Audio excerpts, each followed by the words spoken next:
কৃষি বিশ্ববিদ্যালয়ে ঘুরতে আসলাম, বাংলাদেশ কৃষি বিশ্ববিদ্যালয়ে ঘুরতে আসলাম যে বাংলাদেশ কৃষি বিশ্ববিদ্যালয়ে পূর্ণাঙ্গভাবে ক্যাম্পাসটি ঘুরে দেখব।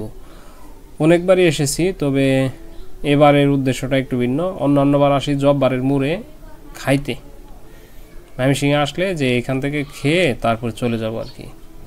হ্যাঁ, এখানে একদম কিছু খাবার আমার খুব ভালো লাগে, এই জন্য এখানে আসি আর কি। তবে এবার এসে পুরো বিশ্ববিদ্যালয়টি ঘুরে দেখতে একটু সময় কাটালাম আর কি। দেখলাম হাইড্রোপনিক পদ্ধতিতে এখানে সবজি চাষ করা হচ্ছে, অর্থাৎ এই পদ্ধতিতে গাছের যে অত্যাবশ্যকীয় খাদ্য উপাদানসমূহ যথাযথ মাত্রায় পানিতে মিশায় একটি ট্যাঙ্কিতে নেওয়া হয় এবং পাম্পের সাহায্যে পাইপের মাধ্যমে ট্রেতে এর যে পুষ্টি দ্রব্যগুলি আছে নির্দিষ্ট সময় পর পর সঞ্চালন করে ফসল উৎপাদন করা হয়। এক্ষেত্রে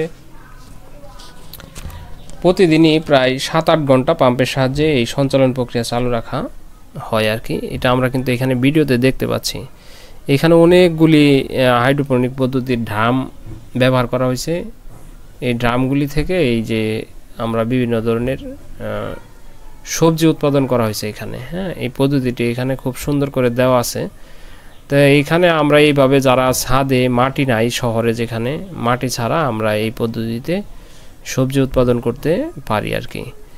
এটা সামনে পুকুর আছে। এই যে আমরা যে ভার্সিটির ভিতরে আসছি, এখানে খুব সুন্দর পরিবেশ। যে এই পদ্ধতিটি, এই যে এরিয়াটি দেখতে পাচ্ছি, এই এরিয়ার সামনেই এখানে একটি গাছে খুব চমৎকারভাবে এখানে পুঁই শাক আছে, তার বিভিন্ন ধরনের শাক আছে এবং যে পুঁই শাকটা এখানটাও হাইড্রোপনিক পদ্ধতিতে হয়েছে। কিন্তু এছাড়া আমরা যদি দেখি, আপনাদেরকে দেখানোর চেষ্টা করতেছি যে কিছু চিচিঙ্গার গাছ আছে। এই চিচিঙ্গা কিন্তু ধরে আছে, খুব সুন্দর চিচিঙ্গা।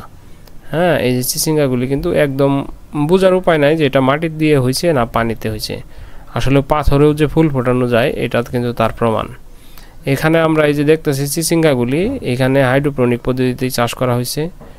এটা এখানে চাষের ফলে আমরা যদি দেখি যে এই যে পানি দেওয়া হচ্ছে, এখানে এই গাছগুলির মধ্যে পানি দেওয়া হচ্ছে, গাছ লাগানো হয়েছে, পানি আসতেছে। পানির মধ্যে এই পানিটা আবার এইখান থেকে আস্তে করে চলে যাচ্ছে ড্রামে। ওই ড্রামের মধ্যে আবার দেখা গেছে যে তেলাপিয়া মাছ ছাড়া হয়েছে। ওই মাছগুলি আবার মাছগুলি যে তার যে বিষটা ছাড়তেছে, ওই বিষটা যুক্ত যে পানিটা, ওই পানিটা আবার এখানে উঠে আসতেছে। এইভাবে চক্রাকারে ঘুরতেছে পানিগুলি, ঘুরে ঘুরে একটা নির্দিষ্ট প্রক্রিয়ায় গাছে কিন্তু পুষ্টি উপাদান সংগ্রহ হচ্ছে। মূলত এইভাবে হাইড্রোপনিক পদ্ধতিতে সবজির চাষ করা হয়। এটা মাটি ছাড়া সবজির চাষ প্রক্রিয়া।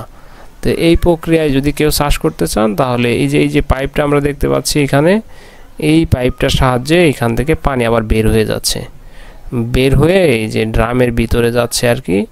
এই ড্রামটা আপনারা দেখতে পাচ্ছি আর কি, দেখবো, আপনাদেরকে দেখানোর চেষ্টা করব যে এই ড্রামের মধ্যে কিন্তু মাছ আছে।